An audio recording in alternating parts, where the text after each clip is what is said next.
Welcome back students. کل سے ہم نے NCERT کلاس 9 کی اردو بک جان پہچان شروع کی ہے.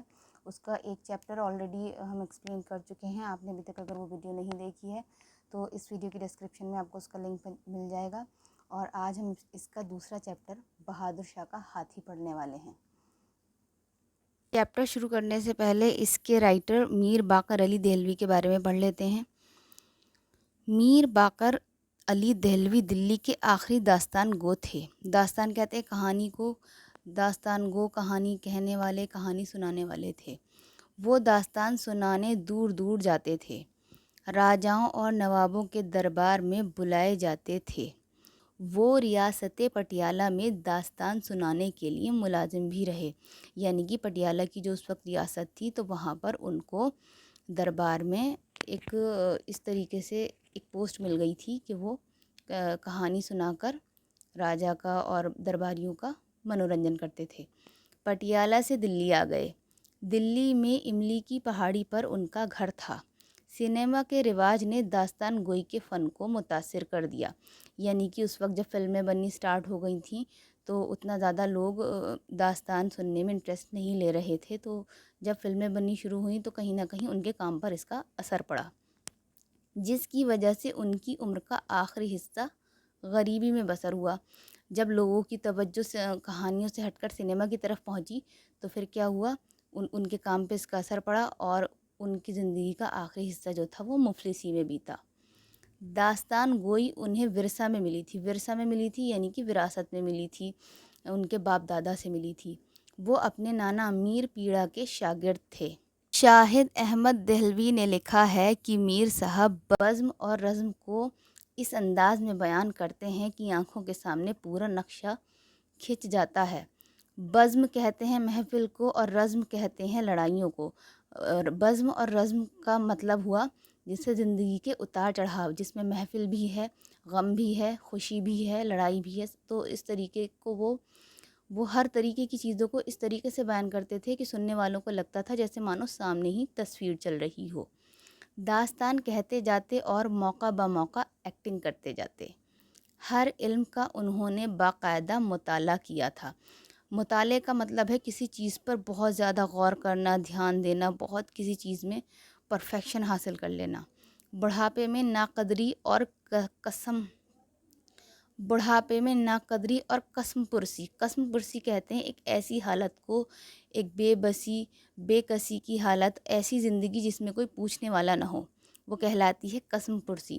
قسم پرسی کے ہاتھوں میں میر صاحب کو بڑی تکلیف پہنچی.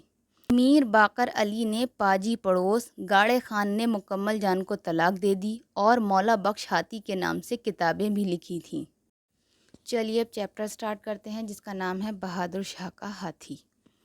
مولا بخش اتنا اونچا ہاتھی تھا کہ اس کے قد کے برابر ہاتھی نظر سے نہیں گزرا. جب اس پر عماری کسی جاتی تھی تو وہ دلی کے کسی دروازے سے نکل نہیں سکتا تھا. عماری کہتے ہیں اس کرسی کو جو ہاتھی کی پیٹھ پر باندھی جاتی ہے.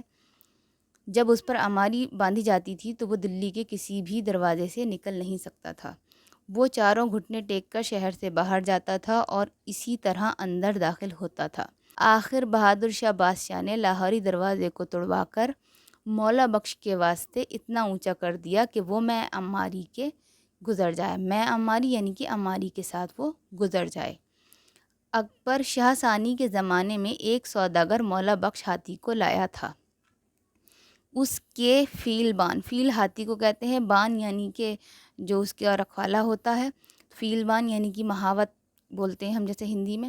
بخارا کے ایک سید تھے. بخارا ایک جگہ ہے، وہاں کے وہ سید تھے. کیونکہ کسی اور شخص کا بادشاہ کی طرف پیٹھ کرنا بے ادبی تھی، بہادر شاہ نے فیل بان کو مہابت خان کا خطاب دیا اور جاگیر بخشی. ایک روز مولا بخش مستی میں آ کر بے قابو ہو گیا. ایک دن کیا ہوا، وہ جو ہاتھی تھا جس کا نام مولا بخش تھا وہ بگڑ گیا. سید صاحب کو غافل پا کر، غافل یعنی کہ ان کا دھیان کسی اور طرف تھا، غافل پا کر اس نے انہیں سونڈ میں لپیٹ لیا. پھر اس نے ان کی ایک ٹانگ اپنے پاؤں کے نیچے داب کر اور ایک سونڈ میں پکڑ کر انہیں زندہ چیر ڈالا.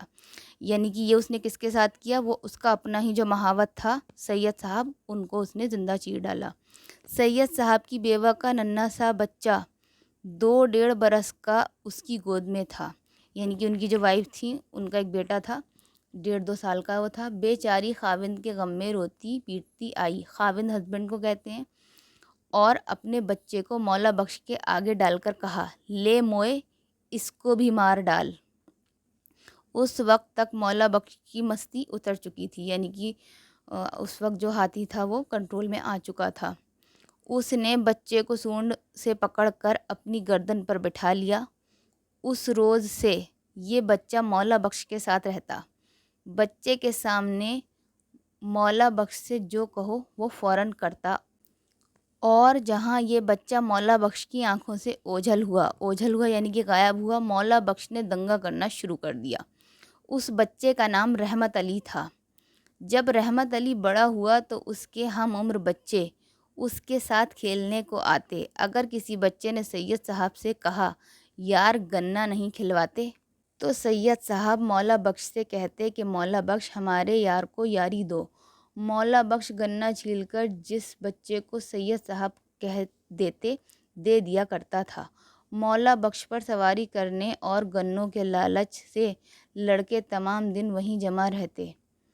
کوئی لڑکا کہتا، مولا بخش یار چڑھائی دلواؤ یعنی کہ سواری دلواؤ، تو یہ اپنی سونڈ پر سے یا پاؤں کو ٹیڑھا کر کے اس لڑکے کو اوپر چڑھا لیتا۔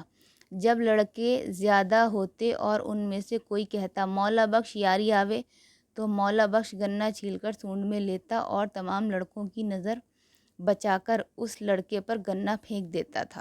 جب چڑکٹا مولا بخش کو روٹی دیتا تو وہ ہر نوالے میں سے ایک کنارہ روٹی کا اپنی باچھ سے باہر نکال دیتا تھا۔ جو بھی لڑکا پاس کھڑا ہوتا دوڑ کر اس ٹکڑے کو پکڑ لیتا تھا۔ ہاتھی کی روٹی 2-3 انچ موٹی ہوتی ہے، بچہ اس کو زور کر کے توڑتا اور مروڑتا، غرض بے ہزار دقت جب ٹکڑا اس کے ہاتھ آ جاتا اور بچہ وہ ٹکڑا لے کر بھاگ جاتا، اس وقت مولا بخش وہ نوالا کھاتا تھا۔ نوالے میں سے جب تلک کوئی بچہ ٹکڑا نہ لیتا وہ روٹی نہ کھاتا تھا۔ لڑکوں سے مولا بخش کا بڑا پکا یارانہ تھا۔ جہاں کسی لڑکے نے مولا بخش سے کہا کہ مولا بخش نکی آوے، مولا بخش اپنا ایک پاؤں اٹھا لیتا تھا، اور وہی لڑکا جب گھٹنے کی کہتا تو مولا بخش اپنا پاؤں زمین پر رکھتا تھا۔ اگر فیل خانے کے کسی آدمی نے بچوں کو دھمکایا اور وہ نکی مانگ کر چلے گئے تو مولا بخش اسی طرح اپنا پاؤں اٹھائے کھڑا رہتا۔ ہر چند سید صاحب کہتے کہ وہ بچہ تھا چلا گیا، لیکن مولا بخش کب سنتے تھے؟ جب اسی لڑکے کو بلا کر لاتے اور وہی لڑکا کہتا کہ مولا بخش گھٹنے کی، تب جا کر وہ اپنا پاؤں زمین پر رکھتا تھا۔ مولا بخش جب اپنے گنے لاتا تھا اور بازار میں کوئی لڑکا کہتا کہ مولا بخش نکی آوے، تو مولا بخش فوراً اپنا ایک پاؤں اٹھا لیتا۔ چڑکٹا ہر چند کہتا، بیٹا چل، لیکن کیا مجال جو یہ آگے سرک جائیں۔ جب تک گھٹنے کی وہی لڑکا نہ کہے، مولا بخش ٹس سے مس نہ ہوتا تھا۔ ایک روز فیل بان نے بادشاہ سے عرض کی، حضور مولا بخش تمام گنے اور راتب کی روٹیاں، راتب کہتے ہیں جانوروں کے کھانے کو، راتب کی روٹیاں بانٹ دیتا ہے، پہرے پر حکم دے دیا جائے کہ کوئی لڑکا اس کے پاس نہ آنے پائے۔ چنانچہ بادشاہ نے حکم دے دیا، چنانچہ یعنی کہ اس وجہ سے آخرکار بادشاہ کو حکم دینا پڑا۔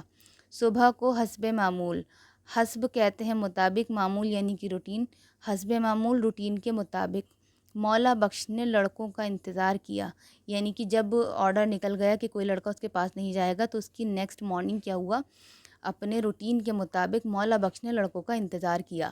جب کوئی لڑکا نہ آیا تو مولا بخش نے گنے نہ کھائے، شام کو راتب نہ کھایا، پانی نہ پیا۔ دوسرا روز گزرا، فیل بان نے ہر چند کہا، بیٹا روٹی کھا لے، لیکن مولا بخش نے کچھ نہ کھایا۔ جب تیسرا روز ہوا تو فیل بان کو خیال ہوا کہ یہ تو مر جائے گا اگر نہ کھائے گا۔ مجبوراً بادشاہ کے پاس گیا اور عرض کی کہ حضور مولا بخش نے 3 روز سے کچھ نہیں کھایا۔